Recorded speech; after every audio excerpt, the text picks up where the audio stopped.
नैहर से ससुर गई बिया। 2-4 दिन बीतल हो अपना मर्द के सामने खड़ी बिया। देख करके ओकर मर्द अपना दुल्हन के लाजात बा, दुल्हन अपना मर्द के समझावत बिया कि का लाजात रहो होई तो तुहार मेहर रुए ना हो। एगो बात दुल्हन कहले बिया, का कहे यह बात कहे, अरे रही नहीं हरी में लही कमी के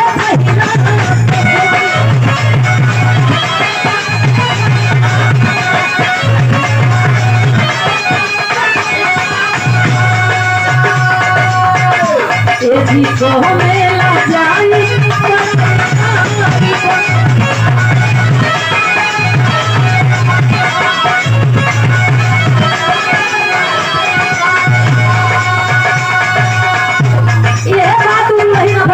समझावत बिया कि काहे लजा तनी रोवा राउर हम मेहरारू का निरवा बिया हुई बा और बड़ाई कैला में इतना शर्माए का कौन बात बा। कह दिया का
मजबूरी तो है ये हो, लेकिन करके सटर उठा के अपन काम चला ले लाके काम बा। कह दिया का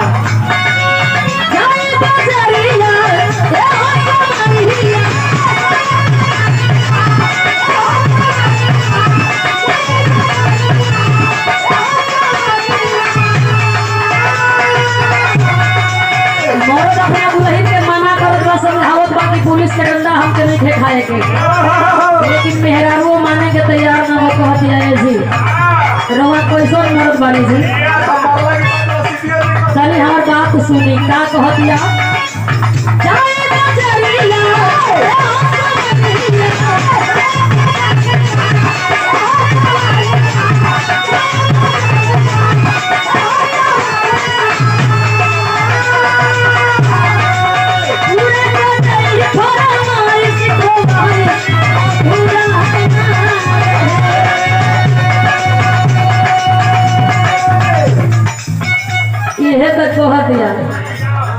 कि हमार जो फरमाइश हो के पूरा करे के हो।